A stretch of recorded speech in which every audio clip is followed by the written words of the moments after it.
සැරේ ඇවිත් නොයා මගේ කනට කුඳුරලා ගියා ඔයා මගේ වෙන කාගේවත් නොවේ කියා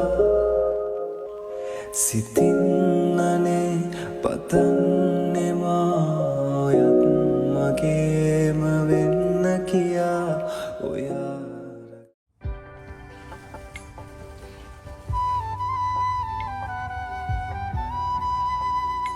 ඔන්න ඉතින් තවත් සුන්දර ලස්සන දවසක්.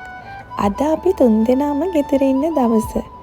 ඉතින් තුන්දෙනාත් එක්කම අපි මේ බැලුවේ උදේම නැගිටලා කෑම එහෙම කාලා ගේ පොඩ්ඩක් අස් කරලා දාන්න. ඉතින් චූටි මණිකා දැන් ටික ටික ලොකු වෙන එකේ එයාටත් මේ දේවල් පුරුදු කරා නම් හොඳයි කියලා හිතුණා. මොකද ඒක එයාට එයාගේ ජීවිතේට ලොකු අත්දැකීමක් ලැබෙන නිසා. ඉතින් මම නම් රෙදි කබඩ් එක අස් කරන්න පටන් ගත්තා. මගේ චූටි මණිකගේ හස්බන්ඩ්ගේ රෙදි ඔක්කොම අස් කරන්න පටන් ගත්තේ. ඒ අතරතුර හස්බන්ඩ්නුයි චූටි මණිකයි ගෙදර තියෙන කර්ටන් එහෙම දෙන්නත් එක්ක හොදලා වේලෙන්න දාලා කලින් පාර හොදලා වේලලා අරන් තිබ්බ කර්ටන් ටික දෙන්නත් එක්ක අයන් කරලා එල්ලන්න පටන් ගත්තා.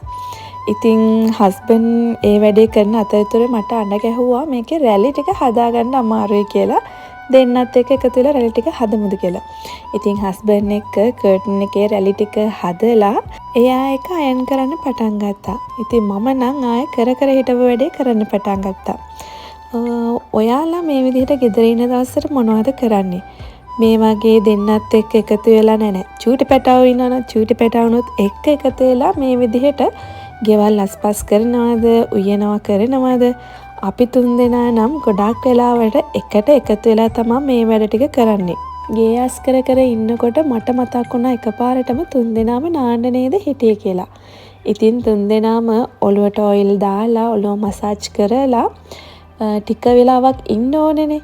ඉතින් ඒ ටික වෙලාවක් ඉන්න අතරතුර මේ ගේ අස්පස් කරා නම් හොඳයි කියලා හිතලා තුන්දෙනාටම ඔයිල් මසාජ් එකක් දැම්මා. හස්බන්ඩ් තමයි ඉතින් රෙහා මණිකටයි මටයි ඔළුවට ඔයිල් දාලා හෙඩ් මසාජ් එකක් දැම්මේ. ඊට පස්සේ මම හස්බන්ඩ්ගේ ඔළුවට ඔයිල් දාලා එයාට හෙඩ් මසාජ් එකක් දැම්මා. සැරේ ඇවිත් නොයා මගේ කනට කුඳුරලා ගියා ඔයා මගේ වෙන කාගේවත් නොවේ කියා සිතින් අනේ පතන්නේ මායත් මගේම වෙන්න කියා ඔයා රකින්න මාගේ ජීවිතේ පුරා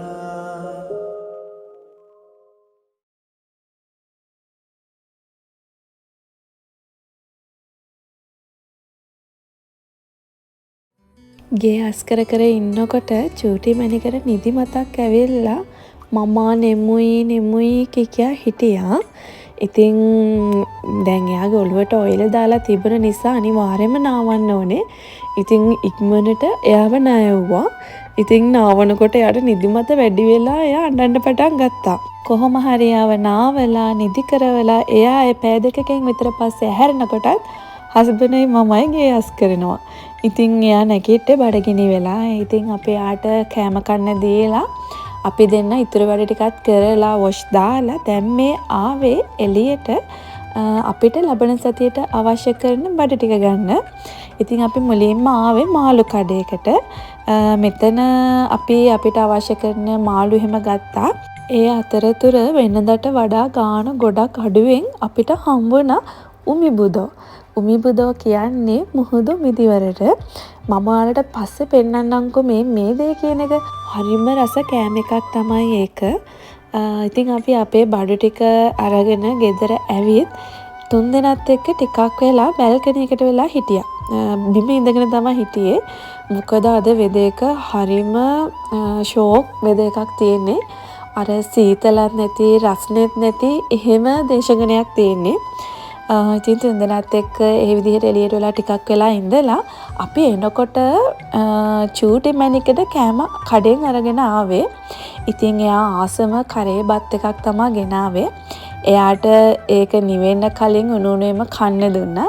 ඒ කන අතරතුර අපි ගෙනාපු බඩු ටික හස්බන්ඩ් මමයි දෙන්නම එකතු වෙලා අස් කරන්න පටන් ගත්තා. අද ඇවිල්ලා ඉරිදා දවසක්. සාමාන්‍යයෙන් අපි ඉරිදාට ටිකක් කලින් අපේ වැඩ ඔක්කොම ඉවර කරලා නිදා ගන්නවා. ඒකට හේතුව තමයි අපි පහුවදා ඉඳන් ආපහු වැඩට යන්න ඕන නිසා සහ චූටි බටිකක් දවස් දෙකක්ම ගෙදර ඉඳලා ඉස්කෝලේ යන්න පටන් ගන්න දවස නිසා. ඉතින් දැන් වෙලාව හවස 5යි. මම දැන් මේ අපිට රැට කන්න සෂිමි හදන ගමක්. සෂිමි කියන්නේ අමු මාළු පෙතිවලට. ඉතින් සාමාන්‍යයෙන් මේවා ටිකක් ගණන්. ඉතින් මට හිතුණා අපි ගියපු සුපර් මාකට් එකේ තිබුණා මාළු වර්ග කීපයක්ම මේ විදිහට පැක් කරලා අඩුවට දාලා තිබුණා. ඒ අපිට ගෙදර ගිහිල්ලා හදාගෙන කන්න පුළුවන් විදිහට තමයි මේ පැක් හදලා තියෙන්නේ. ඉතින් අපි ඒ පැක් එකක් අරගෙන ගෙදර ඇවිල්ලා මම දැන් මේ ඒවා හීනියට කපලා ලස්සනට පිඟානක ඇහැරුවා අපිට රැට කන්න. ඒ වගේම මම අරගෙන ආපු උම්මි බුදෝ මුහුදු මිදිත් මේකේ ලස්සනට ඇහැරුවා. සාමාන්‍යයෙන් ජපානයේ නම් කියන්නේ අවුරුදු 3 පැන්නට පස්සේ චූටි බබාලට මේ සෂිමි වගේම සුෂි කන්න පුරුදු කරන්න කියලා. ඉතින් අපි නම් දැන් චූටි මැනිකට සෂිමි සුෂි පුරුදු කරන්නේ නැහැ. මොකද එයාට තාම අවුරුදු 3ක් උනේ නැති නිසා. හැබැයි එයාට උමේ බුදෝ දෙනවා. මොකද උමේ බුදෝ කියන එක කිසිම ප්‍රශ්නයක් නැහැ දුන්නට. ඊට පස්සේ මම මේ හෙට උදේ කෑම එක තමයි හදන්න යන්නේ. අපි සාමාන්‍යයෙන් උදේට කන්නේ මේ වගේ ඕට්ස් මීල් එකක්. හරිම ලේසි හදාගන්න. ඉතින් මේ වගේ කප් එකකට ඕට්ස් දාලා ෆ්‍රෙෂ් මිල්ක් ටිකක් දාලා ඒක උඩින් යෝගට් දානවා. මෙතන කියන්නේ යෝගට් එක පැන් රසක නෙමෙයි ප්ලේන් යෝගට් එක තමයි දාන්නේ. මොකද මමයි හස්බන්ඩ් චූටි මැනිකත් ආස නැහැ පැන් රස වැඩි කන්න. ඉතින් කලින් නම් ඇත්තටම අපි මේකට කජු දැම්මා, එතකොට මුද්දරක් පලන් දැම්මා, එක එක දේවල් දාලා කෑවා. දැන් නම් හැබැයි කිසිම දෙයක් දාන්නේ නැහැ. මේ විදිහට තමයි කන්නේ. මොකද දැන් අපි මේ විදිහට කන්න පුරුදු වෙලා තියෙන්නේ. මගෙන් ගොඩක් අය ඇහුවානේ මේ ඕට්ස් මීල් එක හදාගන්නේ කොහොමද කියලා. ඉතින් හරිම ලේසි. මේක කලින් දවසේ රෑ හදලා තමයි පහුවදා උදේට කන්න අපි හදලා තියන්නේ. සාමාන්‍යයෙන් හස්බන්ඩ්ගේ මමයි වැඩට යන්න කලින් දවසේ රෑ අනිවාර්යයෙන්ම අපි ඇඳන් යන ඇඳුම් ඒ වගේම අපේ බෑග් ඔක්කොම හදලා තමයි නිදාගන්න යන්නේ. ඒකට හේතුව තමයි පහුවදා උදේට අපිට එහෙම හදලා ගියපුවම පහසු වෙන හින්දා. ඉතින් මම දැන් මේ චූටි මැනිකගේ ස්කූල් බෑග් එක හදන ගමන් සාමාන්‍යයෙන් සඳුදාට චූටි මැනික ස්කූල් අරන් යන බෑග් එක ටිකක් ලොකුයි. ඒ විතරක් නෙමෙයි හැම සතියෙම සිකුරාදට චූටි මැනික ස්කූල් එකෙන් ගෙදර අරන් එන බෑග් එකත් ගොඩක් ලොකුයි. මොකද සාමාන්‍යයෙන් ජපානයේ චූටි පැටවුන්ට නිදාගන්න වෙලාවක් දෙනවා. ඉතින් අපේ මැනිකගේ ස්කූල් එකේ නම් එයාට වෙනම ඇඳක් තියෙනවා. අපි ගෙදර ඉඳන් බෙඩ්ෂීට් එකක් විතරක් යවන්න ඕනේ. ඉතින් ඒක සඳට අරන් යනවා, සිකුරාදට අරන් එනවා.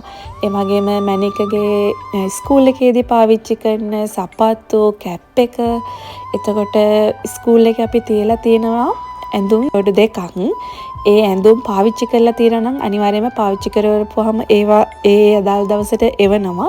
ඒ වෙනුවට අපි ආපහු ඇඳුම් යවන්න ඕනේ. ඉතින් ගිය සතියේ සිකුරාදා චූටි මැනිකගේ ස්කූල් එකේ තියලා තිබ්බ ඇඳුම් දෙකම අන්දවලා තිබ්බා. ඒ විතරක් නෙමෙයි චූටි මැනික හැමදාම වෙනමම තව ඇඳුමක් අරන් යනවා.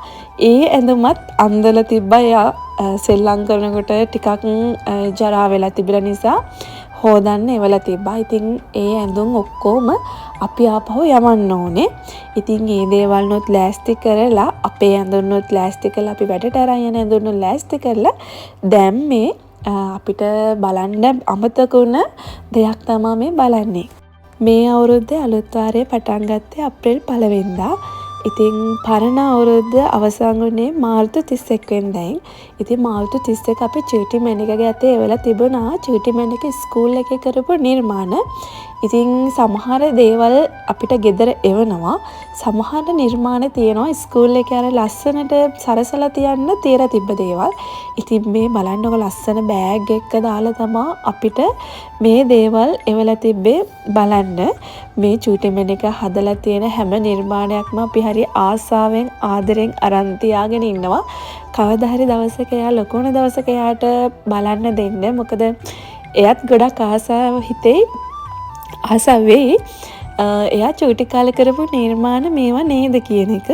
ඉතින් අපිටත් මේවා හරිම ගොඩක් ලොකු මතකයක් ඇත්තටම.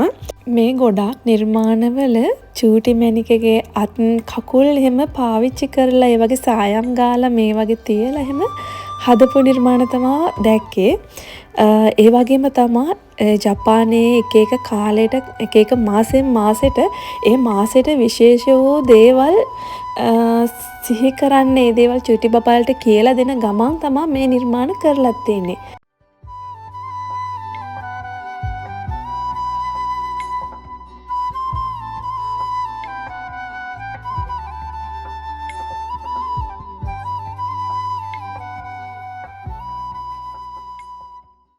හස්බන්ඩ්යි මමයි කෑම කන්න කලින් අපි චූටි මැණිකට දුන්න උමිබුදෝ කාලා බලන්න. එයා මොහරම ආසාවෙන් කෑවේ. මෙයා ෆස්ට් ටයිම් කන්නේත්. හැබැයි මං හිතන්නේ අපි ගෙනාපු උමිබුදෝ වලින් 4න් 2ක් ඒ කියන්නේ භාගයක්ම වගේ කෑවේ චූටි මැණික තමයි. මේ එච්චරකට එයා ඒක ආසාවෙන් කෑවේ. සාමාන්‍යයෙන් මේවා ෂෝයු එක තමයි කන්නේ. ඒ කියන්නේ ෂෝයු වල ගාලා තමයි කන්නේ. හැබැයි චූටි මැණික නම් ඒව ඕනේ නැහැ කිව්වා. එයා මේ විදිහට කෑවා. ඔන්න ඔහොම තමයි අපි තුන් දෙනා අද දවස ලස්සනට ගත කරේ. ඉතින් ඔයා මගේ වීඩියෝ බලන අලුත් කෙනෙක් නම් ඔයා තාම මාව සබ්ස්ක්‍රයිබ් කරලා නැත්නම් මාව සබ්ස්ක්‍රයිබ් කරන්න කියලාත් ආදරෙන් මතක් කරන ගමන් මම නවතින්නම්.